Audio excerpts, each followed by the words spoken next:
Ni nguvu zako Yesu nimefika nyumbani salama. Amen. Ghafla dada yake anakuja. Kwa hiyo bado unaenda kanisani hata baada ya kukataza? Wewe mwili wako ni wa maombi, ila mwili wangu mimi ni wanaume kuchoma. Sasa nisikilize, kuanzia kesho hautaenda kanisani tena, utakuwa unaenda na mimi kutafuta pesa usiku. Siku inayofuata chumbani, Lora, Lora, fungua mlango twende tukatafute pesa. Chumbani Lora anasikika akilia tu. Usiniambie kwamba utaki kwenda. Yaani leo ni lazima twende wote, na ukikataa ikirudi na kutoa ndani na kufungia ulale nje. Baada ya kusikia hivyo, Lora akatoka huko akisema, ni kwa nini analazimisha nikauze mwili wangu? Mimi nina Mungu ndani yangu. Ona sasa, hizi nguo zenyewe hadi najionea aibu. Mida usiku kwenye bar fulani hivi hapo mjini, tunaonyeshwa hawa marafiki walikuwa wakipiga stori kuhusu wanawake na maisha. Huyu mwenye nguo nyeusi anaitwa Ini Abbas, anamwambia rafiki yake kuwa wanaume wenye roho nzuri wote walishaga miaka 1996. Yeye rafiki yake akapia, walai mtu wangu, na kuambia kwenye hii dunia tumeletwa kutafuta pesa, alafu kingine tuamalizia na wanawake. Huku upande wa pili tunaonyeshwa leo Lora kaleta mkuku na dada yake ili kuja kujiuza. Mteja akija anamweka sawa ili Lora avutie. Lora anaogopa atazoea haya mambo. Dada yake anamwambia, kaza wewe, unavokula pesa unafikiri wewe natoka wapi? Jishikilie. Mara mteja mmoja akamuelewa Lora, akaondoka naye mpaka kwenye gari. Wamefika njiani, Lora akambadilikia mshikaji, simamisha. Nasema simamisha gari, nataka kujisaidia. Ile jamaa akasimama tu. Basi Lora akachoropoka mbio nyingi. Akiwa mtaani alandalanda huo usiku, mara ghafla anaona gari nyeusi kasimama, ikamtoa mtu na kumtupa barabarani chini, kisha ikaondoka kwa spidi nyingi. Ikabidi akaangalia ni nani huyo ametupwa. Akamkuta jamani bado mzima, ila amevuja damu kishenzi. Akaamua anze kuita msaada. Msaada, jamani msaada. Baadaye sasa hospitali, dada yake anamwambia, kwa nini usingemwacha pale ulipomkuta? Lora anasema, dada mimi ni Mkristo mkamilifu, niliona ni jambo jema nikimleta hospitali. Sista yake ni kulalamika tu. Wewe unafikiri hizi bila atalipa nani? Mara ghafla jamaa akashtuka, akakoa alafu akazima tena. Wote ni kelele tu, dokta, dokta. Aya, siku nyingine wakarudi hospitali kuangalia hali ya mgonjwa wao. Wakamkuta jamaa bado wamelala. Wakaamua kumsogelea kumsikia kama anahema au amesha kufa. Mara ghafla jamaa akashtuka tena. Wote ni kelele,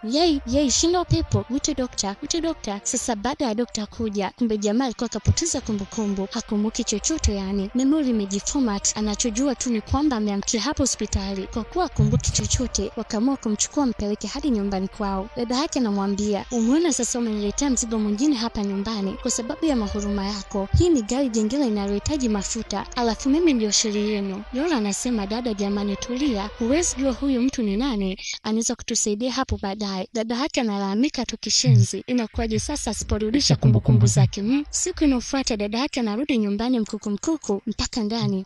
Hui, jamaa yeye ni kushangaa tu, make elewi. Ikabidi Lora amuulize dada yake, dada shida nini? Akasema, leo polisi wametutembelea sehemu tunayojiuzia, wametutoa mkuku. Nilijiona wenzangu wanapakiwa kwenye gari, nimekimbia kidogo nivunjike hadi mguu. Lora anamwambia dada yake, pole dada, lakini unaona ni kazi gani sasa unaoifanya?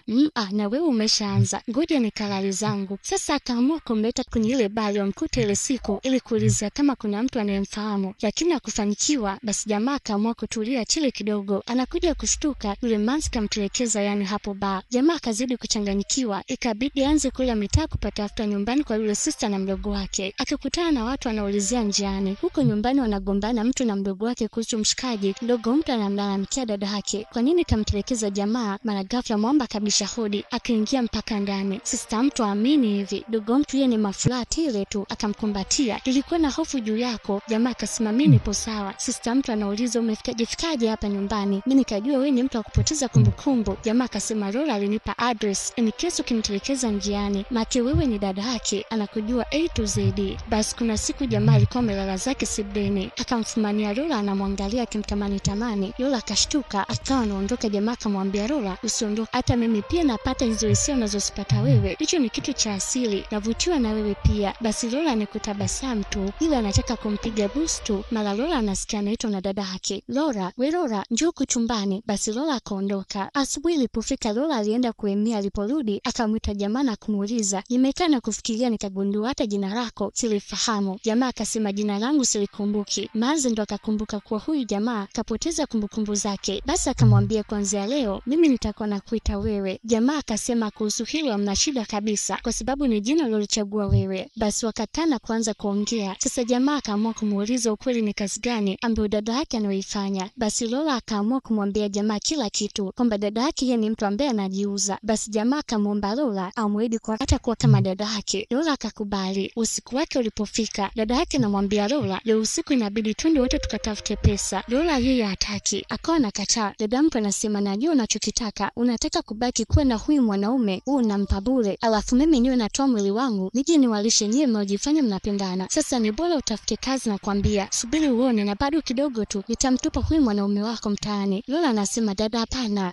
hapana, achukua nguo sasa uvae twende. Akamtupia nguo. Lola akabaki analalamika, dada hebu iangalie nguo yenyewe, nikivasi nitabaki maziwa wazi. Basi Lola akachwa pale na ikagua nguo kwa kilalamika, mara akatoka ameivaa. Jamaa akashangaa, Lola usiniambie unaenda kujiuza na dada yako. Lola akasema, nitafanya nini sasa, yeye ndio mwenye sheria humu ndani, bila hivi amnakula. Basi wakuwa anamvuta pande mbili, dada mtu anataka waende kujiuza, jamaa anataka baki, akisema kila mtu ana maamuzi yake, sio kupangiwa, hivi sio sawa. Dada mtu aelewi ni kumvuta tu, twende wewe, masponsa tutakuta wameshachukuliwa. Baadaye wanarudi usiku, dada mtu anamuuliza mdogo wake, Lola umetengeneza shingapi? Lola akasema, nimetengeneza kama 20,000 dada. Dada mtu, 20,000 tu? Mbona unakuwa mzembe wewe, kwani ulibeba watu wangapi? Lola akasema, nilibeba vichwa 2 tu. Aha, sawa, kisha jitahidi ubebe hata vichwa 7 utengeneze 50,000. Basi jamaa ile tabia ikawa imemchosha ya Lola kuwa anatoka usiku na dada yake. Akamwambia, kwa unaonaje mimi na wewe tuondoke tu? Lola akashangaa, sasa tutaenda wapi? Jamaa akasema, sijui, tuondoke tu, tutajua tukishaondoka. Lola akasema, hapana, hatuwezi kuondoka. Kumbuka wewe kumbukumbu zako bado hazijarudi na hata bado hujikumbuki. Wewe unadhani itakuwaje hapo mbeleni? Wazazi wako nao huwajui, hujui unatoka wapi, na isitoshe hatuna pesa. Ini anasema twende tu, najua hata wewe upendi hii kazi anayoifanya dada yako. Lola akasema, ndio, lakini sina jinsi, yeye ndio anayenilisha na kunivalisha hapa mjini. Basi kesho yake mchana, Ini na Lola wakiwa barabarani wakitembea, mara ghafla anatokea mtu na kuanza kuwapiga picha, huku akiwa kajificha bila wao kujua, akiwa bize na mahaba niuwe piga picha. Baada ya kumaliza akasipa zake. Usiku ulipofika, Lola akawa anataka kutoka, jamaa akawa anamzuia asiende kujiuza. Lola anasema, mimi sina jinsi, sio kwamba napenda. Ini anasema, Lola ukienda basi sitakuja kukusamee. Mara simu ya Lola inaita. Lola akasipa zake, jamaa akabaki elewi hivi shida ni nini. Kwa hasira jamaa akaamua naye kutoka nje, ni kama bahati tu. Mara mama yake naye akawa anapita na gari ndio kumuona mtoto wake. Jamaa akajikuta anaanza kukumbuka na kumuita mama. Mama akajibu, ndio mwanangu, ni mimi mama yako. Mama anaanza kukumbuka. Mama anauliza, nini kimekukuta? Anasema, hata sijui. Basi mama akamchukua mtoto wake na kusipa naye. Baadaye Lola sasa anarudi nyumbani, kila kona anaangalia hamuoni Ini, yani yule jamaa. Akahisi kama kuchanganyikiwa hivi, Mungu wangu, nimefanya nini sasa hiki? Basi bana, dada yake naye akarudi, naye akamuuliza, Lola yuko wapi Ini? Wakati narudi nimeona picha yake mitandaoni, kumbe ni mtu mwenye pesa. Kila akimuuliza, Lola anasunya tu akisema, we dada ndio umeleta yote haya mpaka kuondoka, hawezi kunisamee. Basi wakapishana kauli pale. Baadaye Lola akiwa chumbani mwake kaamua kumpigia mshikaji simu. Mwamba akapokea kumwambia, nilikwambia usiende kujiuza lakini hukunisikiliza. Sasa mimi nawe basi Lola nimesha move on, endelea na maisha yako. Baada ya siku kadhaa kupita, dada mtu anakuja na kumwambia, yani hujatoka nje siku 2 kisa huyo jamaa kuondoka. Lola anamwambia, wewe unajua kabisa nampenda, kwanza wewe ndio chanzo, bila wewe kunilazimisha nikajiuze angesingeondoka. Basi kesho yake asubuhi, kama zela mentali hivi, Mwamba akagonga hodi. Dada mtu kufungua mlango anakuta ni Ini. Jamaa alirudi kwa shukuru, akawapa milioni 10. Dada mtu ni mafuraha tu. Lola akasema, tuhitaji pesa zako. Dada mtu akadakia, wewe koma, naomba utoe bala lako hapa, pesa zilizokuwa nakula hapa kila siku unafikiri nani alizokuwa nazitoa? Kisha jamaa akaamua kusipa zake, akutaka mambo mengi. Baada ya siku kadhaa kupita, dada mtu anagundua kwa mdogo wake ana ujauzito, anamwambia akatoe hiyo mimba. Lola anakataa, siwezi dada, hii mimba ni ya Ini. Dada mtu anasema, wewe nakuaje, isitoshe umelala na wanaume wengi. Lola akasema, hapana dada, mimi nimefanya mapenzi ya mwanaume mmoja tu. Lola akaanza kumpa story kwa kuna siku alipata msaada, alikutana na mtu na kumwelezea kila kitu na kumsaidia ili asiwe kahaba. Basi siku inayofuata, dada mtu na mdogo mtu mkuku mpaka maskani kwa kina Ini. Hadi humu ndani Binza akafungua. Mama mtu akaja na akaanza kumwambia kuwa wamebeba mimba ya mtoto wake, na jamaa akafika na yeye akashanga, una mimba yangu, unajuaje kuwa mimi ndo baba yake wakati umelala na wanaume zaidi ya 20? Basi Ina akawafukuza pale mpaka usiku unafika. Lola kagoma kuondoka pale getini, kalala tu pale nje, anampenda mshikaji kichizi. Basi Ina akaja kumchukua na kumuingiza ndani, ila hataki mazungumzo kabisa, amefimu kishenzi. Mara mama mtu akaja, hivi huyo mshenzi anafanya nini ndani kwangu? Anatakiwa kuondoka. Ina anamwambia mama yake kuwa amesema amebeba mtoto wangu, wewe unafikiri nitamtupa? Mama anasema, kabeba mtoto wako? Mtu anayejiuza kabebaje mtoto wako? Mungu tusaidie, nataka kufikia kesho au ameshaondoka humo ndani. Kisha akasema, asubuhi kuna kuna kucha, rafiki yake Naini akawa amekuja. Akamwambia rafiki yangu, huyo mdada aliyobeba mimba yako yuko wapi? Ina akasema amelala huko juu. Rafiki akawa anatikisa kichwa tu. Ina anasema, kwa nini huyu sister anaamini kwa mtoto aliyobeba ni wangu wakati nilikuwa namuona anatoka kila usiku na narudi na pesa? Rafiki yake akasema, niliongea vizuri na dada mtu. Akasema kuwa Lola hajawahi kujiuza, ila ni alipata msaada na kisha kupata kazi ya usiku alikuwa anafanya shifti. Sasa baadaye Lola akiwa jikoni, mara mama mtu kafika, unafanya nini humu jikoni? Lola akasema, nilikuwa naandaa chakula ili ukija upate kula mama. Mama akakipiga kijiko mpaka chini. Mimi au mtoto wangu hatuwezi kula chakula chochote kilichopikwa na mtu anayejiuza, yani kahaba. Basi Lola akatoka huko amehuzunika. Baadaye sasa jamaa akaamua kumuuliza Lola, inakuwaje kama alikuwa ajiuzi, zile pesa alikuwa anatoa wapi? Basi Lola akamueleza kila kitu.